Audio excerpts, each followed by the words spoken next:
ڕێکخراوی هیومان ڕایتس وۆچ لە راپۆرتێکدا ڕەخنەی توند ئاراستەی بەرپرسانی حکوومەتی خۆجێیی پارێزگای دۆک دەکات بەهۆی ڕێگری لە سازدانی خۆپیشاندانی ئاشتیانە. ڕێکخراوەکە پێی وایە حکوومەتی هەرێم بزمارێکی تری دا لە تابوتی ئازادی ڕادەربڕین، جەختیش دەکاتەوە کە هەرێمی کوردستان پارێزراو نییە بۆ گردبوونەوەی ئاشتیانە و ئازادی ڕادەربڕین. لەبارەی خۆپیشاندانەکەی 16 ئایاری دۆک کە بۆ داواکردنی موچەی مامۆستایان و فەرمانبەران بەڕێوەچوو، هیومان ڕایتس وۆچ لە راپۆرتەکەیدا دەڵێت ڕۆژی 13 ئایار گروپێک کە زۆرینەیان مامۆستا بوون داواکاریەکیان دایە پارێزگای دۆک بۆ ئەوەی ڕۆژی 16 هەمان مانگ خۆپیشاندان بکەن و داوای موچەکانیان بکەن.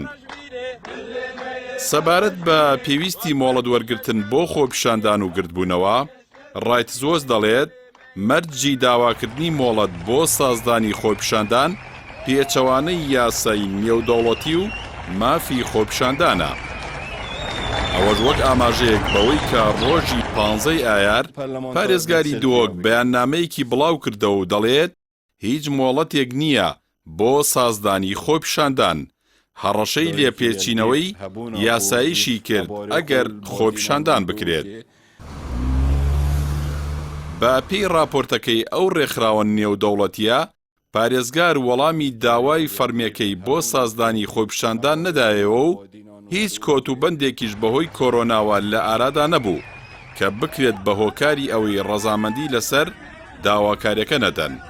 ئاماژەش بەوە دەکات ڕۆژی 16 ئایار هێزە ئەمنیەکان خاڵی پشکنینی و بربەستیان دانا بۆ داخستنی ئەو گۆڕەپانە کە بڕیار بوو خۆپیشاندانی تێدا بکرێت و هەروەها لە ڕۆژانی 15 و 16 ئایاردا هێزە ئەمنیەکان دەیان کەسیان لە خەڵکانی ناڕازی دەستگیر کرد. لانی کەم دوان لەوانەی دەستگیر کران لە ماڵەکەی خۆیاندا دەستگیر کراون. ئاشکراشی کردووە کە 8 ڕۆژنامەنووس لەلایەن هێزە ئەمنیەکانەوە دەستگیر کراون. دواتر پاش 5 کاتژمێر و ڕێگری لە خۆپیشاندانەکە باشێکی زۆری ئەوانەی دەستگیر کرابوون ئازاد کران.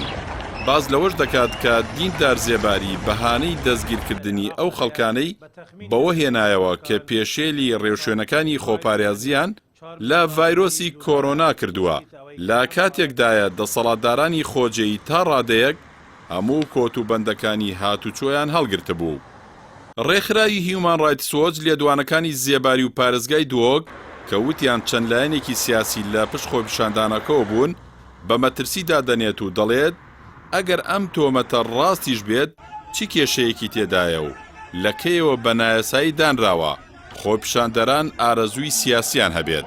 ئەم لێدوانانە مەترسیدارن چونکە ئاماژەی ئەوە دەدەن لە هەرێمی کوردستانی عێراق ڕێگەت پێ نادرێت بە ئاشکرا گوزارش لە بۆچوونی سیاسی خۆت بکەیت ئەگەر بۆچوونەکەت جیاواز بێت لە بۆچوونی دەسەڵاتداران لە ناوچەکەدا. لە بەرامبەر ئەو راپۆرتەی مافی مرۆڤی نێودەوڵەتی، دیندار زێباری ڕێخەری ڕاستپاردان نێودەوڵەتیەکان لە حکوومەتی هەرێمی کوردستان ڕاگەندراوێکی بڵاو کردەوە و دەڵێت ئەو راپۆرتە بە ئەنقەز نووسراوە و راپۆرتەکە پشتی بە لێدوان و وتەی چەند سەرچاوەی باوەڕپێنەکراو بەستووە. بۆیە ناکرێت حکوومەتێک تۆمەتبات بکرێت بە پشتبەستن بە سەرچاوەی نادیار. خۆپیشاندان کە دەکرێت مۆڵەتی دەبێت. لە 16 ئایار خۆپیشاندانێک لە پارێزگای دۆک لەلایەن مامۆستایان و فەرمانبەرانەوە بۆ داواکاری موچە بەڕێوەچوو. بەڵام هێزە ئەمنیەکان ڕێگریان کرد و زیاتر لە 120 کەسیان لە چالاکوانان و خۆپیشاندەران دەستگیر کرد و تا ئێستاش بەشێک لەوان ئازاد نەکراون.